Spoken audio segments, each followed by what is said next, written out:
We are so back, baby. We are so freaking back. The Toronto Raptors, the most underrated fans in the entire NBA.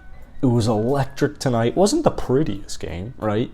A win's a win, and I'm going to take it. The Cleveland Cavaliers are a very good basketball team, and the Toronto Raptors were missing several critical players. Malachi Flynn, Chris Boucher, Kem Birch. I'm going to take it. Man, I'm going to take it. It wasn't even a comeback at the end, but 30, I guess it technically was, 32-21 outscored them at home in the fourth quarter. Man, it feels so good to be back. If it wasn't midnight here on a Wednesday night in Florida, I'd probably scream a little bit because, I didn't realize how much I missed live Raptors regular season basketball. The announcers are just the best announcers in the entire game. I had a random flashback in the fourth quarter. I think it was when OG made a three, and it was a Canadian reference. Apologize. I think he was like, from Lancaster, which I imagine is a province. Not close, relatively close, but not that close.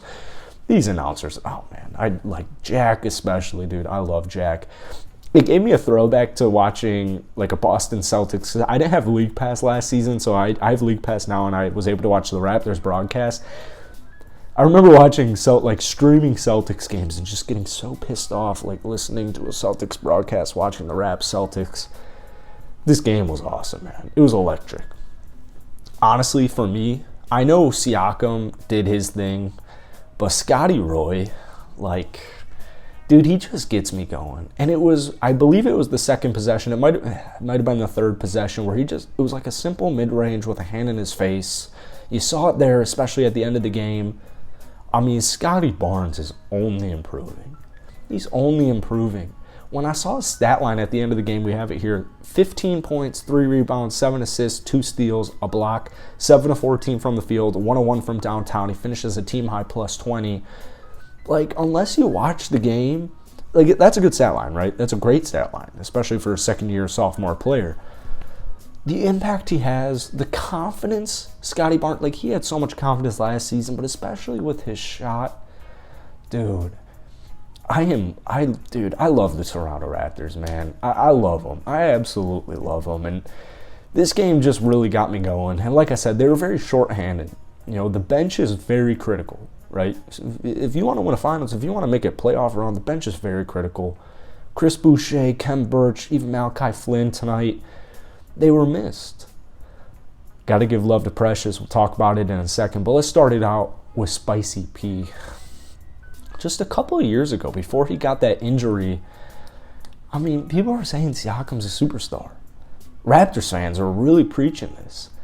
And it's another thing, covering the Raptors last year, my first year covering the Raptors, I really noticed just the impact Siakam has every single night. And you look at Siakam's stat line, 23 points, 11 rebounds, made a 3 steals and an assist.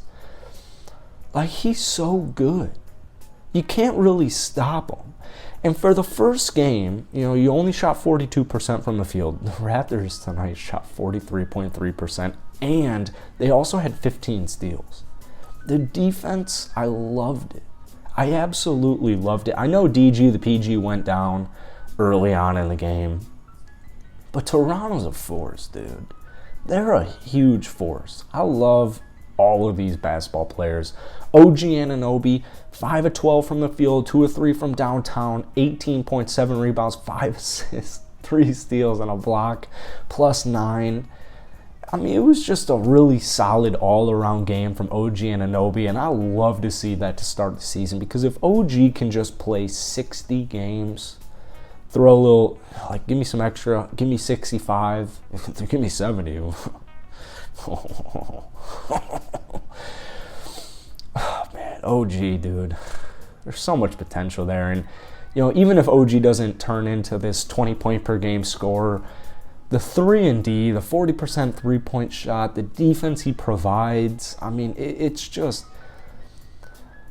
it's so valuable. It's so valuable on a championship roster, and if this team can just stay healthy, I'm fantasizing out here. If you guys watched my video yesterday, you know my thoughts. the Toronto Raptors are making the Eastern Conference Finals. So watching tonight, watching that fourth quarter, I mean, I absolutely loved it, man. Moving on from those guys, Freddie V, Double V, the boy from Rockford. I think Rockford was like 30 to 40 minutes away from where I grew up, where I went to high school. 4 of 9 from the field, 3 of 6 from downtown, 15 points, 2 rebounds, 5 assists, 4 steals. I mean, the defense is there, guys. I mean, even like Christian Coloco, right? Christian Coloco played a lot tonight. 15 minutes, I guess 15 minutes technically, theoretically, isn't that statistically. It's a bunch of verbs. Are those verbs? Are those verbs? Can someone fact check that? I'm not quite good with words. The putback dunk, the rebounds, the defensive presence, the offensive rebounds. I mean, this team is way deeper than anyone was thinking. And we had a feeling about this. How did I forget to mention Otto Porter Jr. didn't play in the first 6 minutes of this video? That one sucks. That one's tough. Otto Porter Jr. is a huge piece to the pie, baby. He's a huge piece to the pie.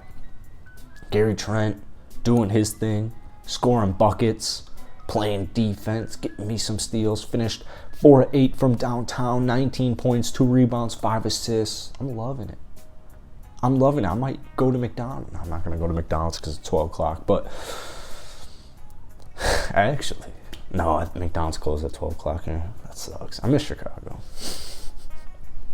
This team is so deep, man. I just love it. I absolutely love it. And it's the first game of the season, right? So it's not going to be the prettiest. And I watched a lot of basketball tonight. And I watched all the games yesterday. It's not going to be pretty. First 2 weeks, month, first quarter of the season even, it's not always going to be pretty. But like I said at the beginning of the video, man, a win is a win. I love this team. I love the culture they have. The fan bases. Like, it seriously is the most underrated fan base in the entire NBA. I mean, Toronto, I don't know what's up with NBA media. I don't know what Toronto needs to do. Even winning a championship, like, I don't know what else they need to do to get this respect, to get this love that they deserve.